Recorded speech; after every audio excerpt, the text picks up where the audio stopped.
I really love Ben Platt and I will not tolerate Ben slander. Hey guys! Welcome back to my channel. If you're new here, my name is Janina and I do song covers, random videos, and I also really like musicals. So if you like those stuff as well, please don't forget to like this video, comment down below, and subscribe to my channel. So, the Dear Evan Hansen movie trailer just dropped a couple of days ago and I have so many thoughts. If you don't know, Dear Evan Hansen is a movie adaptation of the 2017 Tony Award-winning musical of the same name. It follows the story of a young teenager suffering from social anxiety disorder, and in his desperate act to connect with others, lies about being friends with a deceased student in his school. The movie stars Amy Adams, Julianne Moore, Kaitlyn Dever, Nick Dodani, and of course, Tony, Emmy, and Grammy Award winner Ben Platt, who originated the role on Broadway. I am so excited to see this movie out on September. I really hope cinemas open in the Philippines by that time because I really need to see this on the big screen, and I also need other people to see this on the big screen. This musical is emotionally heavy and also triggering in a way, but I really relate to a lot of themes presented in this story. If you don't know, this is one of my favorite musicals of all time and it's very dear and close to my heart, and I think a lot of people really need to know this story, especially in a time where social anxiety or anxiety in general is very prevalent in our time, very prevalent in our lives, especially also in a time where people really feel alone because of the pandemic. Okay, so let's break down the trailer and I'll let you know some of my thoughts. First of all, to the Dear Evan Hansen production team, you guys literally just dropped the trailer out of nowhere. Like, it was literally 11 p.m. in the Philippines when the trailer dropped and I was sobbing in the middle of the night. I was really hoping to see a movie poster first, then a couple of teasers before actually having the trailer, but no, they actually dropped everything that night, and as a Hansen, that was not good for my heart. We gotta talk about Curly Evan. To be honest, I really don't know how to feel about Curly Evan because it kind of makes him remind me of Benji from Pitch Perfect, Spencer, that funny guy on TikTok, Will Ferrell, and even Jesse Eisenberg in The Social Network. So, I really don't know why they decided on the curly hair. I actually like Evan's hair on the stage version, so I don't know why they changed it. I don't know if it's to make him look young, because in some scenes he does look young in them, but in some scenes as well, it ages him. So I really don't know why the necessary change, but I'm guessing because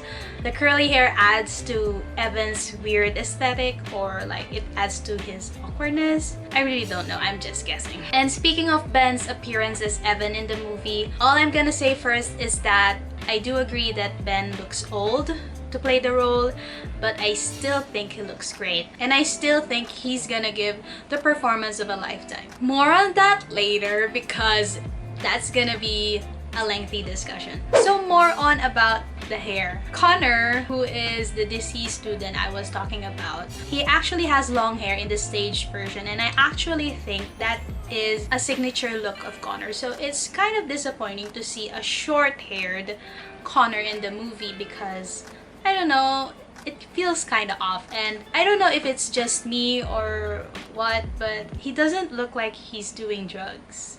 The scene where Evan climbs the tree. No spoilers, but I think that scene is gonna make me cry the most, next to Words Fail. Nick Dodani's ew is everything. He is Jared Kleinman. Okay, so another change in the movie. Larry is Connor's stepfather in the movie. Actually, this is not the first time I'd be hearing about this, but I really just don't know why the necessary change. Though I have a feeling that it's to soften the blow, or like to excuse Larry's awful behavior upon Connor's passing just because he's not his real dad, and so that it would be easier for us to forgive him when he realizes his mistakes. But if that is the real purpose of that, then that just sucks. I also wasn't really feeling Amy Adams on that principal's office scene. I was cringing the moment I saw a smile escape from her lips because, like, your son just passed away, and I was just really hoping for a lot of emotions from Cynthia on that scene, because that scene is very important in setting the tone and the seriousness of Connor's passing to his mom. And also, I don't know, this is just for me, but I think Alana took school. Isn't she supposed to be an awkward, grade-conscious teenager? Like, I don't really get that vibe from Amandla. More on Alana though, I know she's gonna have a solo of her own, and I'm really excited about that because it's a new song. And I bet that scene where Alana says a lot of people feel like us on the swing set, I think that's where the solo song is gonna happen.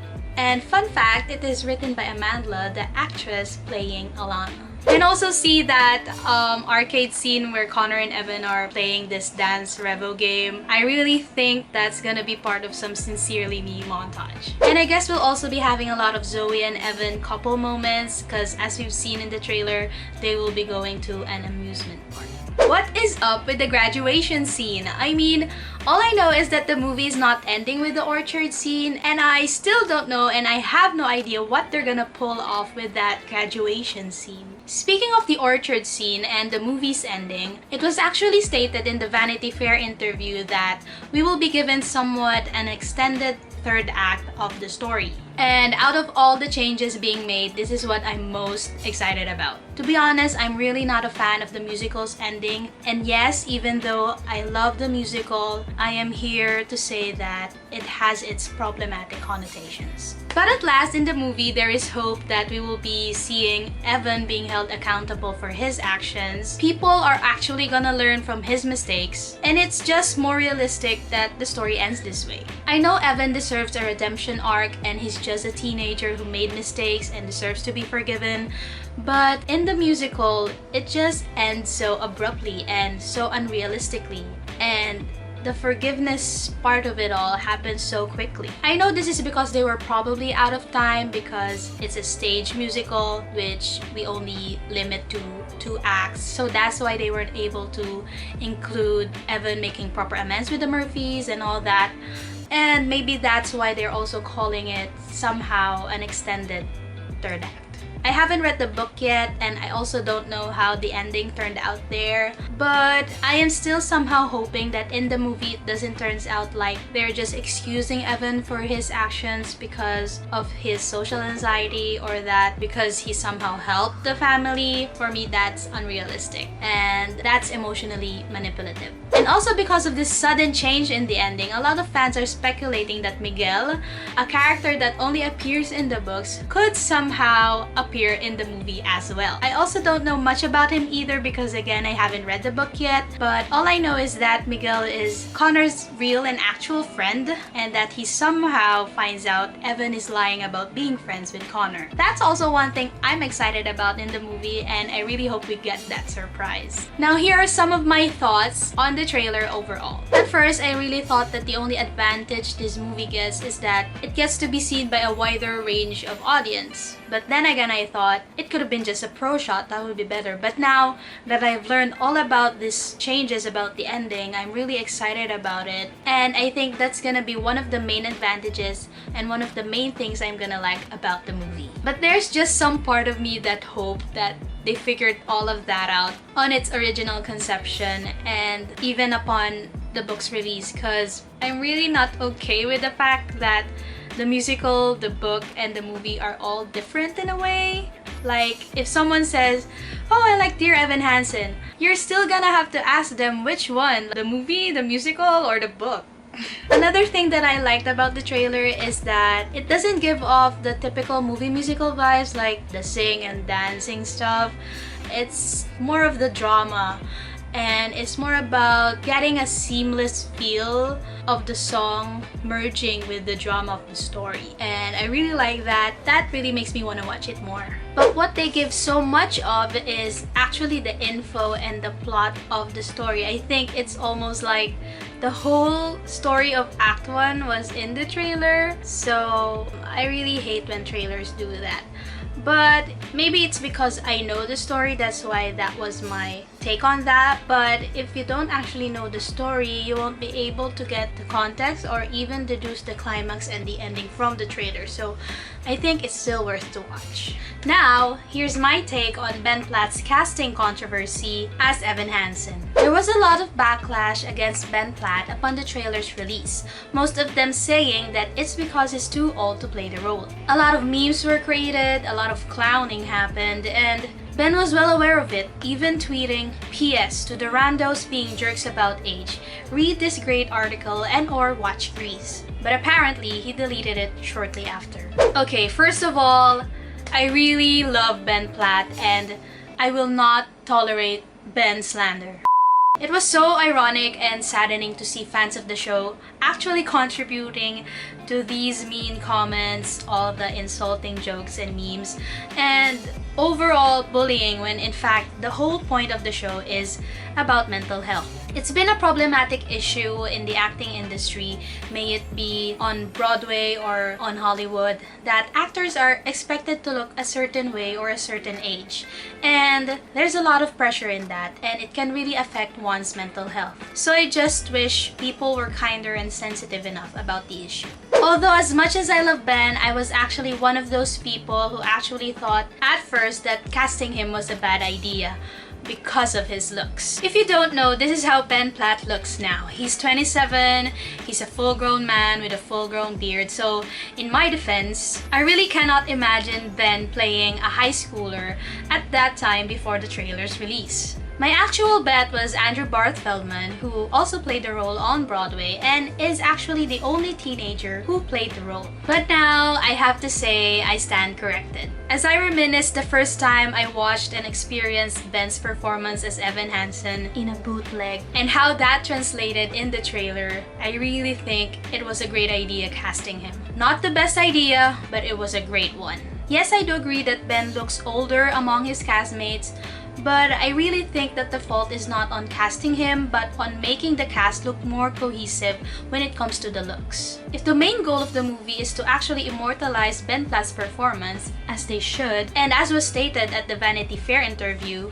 and if your movie is centered around a star, then they could have looked at the whole picture instead. But in my honest opinion, he doesn't really look that far among his castmates. If not, then he just really reminds me of all the other actors who were in their mid-20s and were cast as high schoolers in all the other movies we know. And I think what the casting directors had in mind was that the benefit outweighs the cons. The only con I can see about Ben being Evan is that of his age or his looks, and they couldn't sacrifice the performance he could give just because of that. Like, I'd rather cast someone who knows the character inside and out, then age him down, than cast someone in the right age but not give the best performance of that character. It's also mind-blowing to think that if ever Ben gets an Oscar nomination for this movie and wins that Oscar, he'd be the youngest ever to win an Emmy, a Grammy, an Oscar, and a Tony, or also known as EGOT status, solely because of Dear Evan Hansen. And if that doesn't speak loudly of the fact that Ben knows Evan inside and out, and if that does not prove he's more than worthy to portray him in the movie adaptation, then I don't know what does. Now on to some final thoughts. Words cannot express how excited I am for this movie and how excited I am that a wider range of audience can see this. I'm placing my full trust on Stephen Chbosky, who's directing this movie and who also directed The Perks of Being a Wallflower. He clearly isn't new to coming-of-age movies, and you know how Perks turned out to be a masterpiece, right? I know Dear Evan Hansen is gonna save a lot of lives, and in case you don't know, it's also good to point out that the trailer was actually released on Mental Health Awareness Month, and the movie is gonna be released on Suicide Prevention and Awareness Month. In a world where everyone wants to constantly belong, I really hope this movie reminds everyone that they are not alone. I hope no one ever has to feel alone, excluded, or afraid in this world. But in case you do, please hold on and trust that in time, you will be found. If you like this video, please don't forget to hit the thumbs up button, comment down below what are your thoughts on the Dear Evan Hansen trailer, and also don't forget to subscribe to my channel. On to the next one, guys. See you again.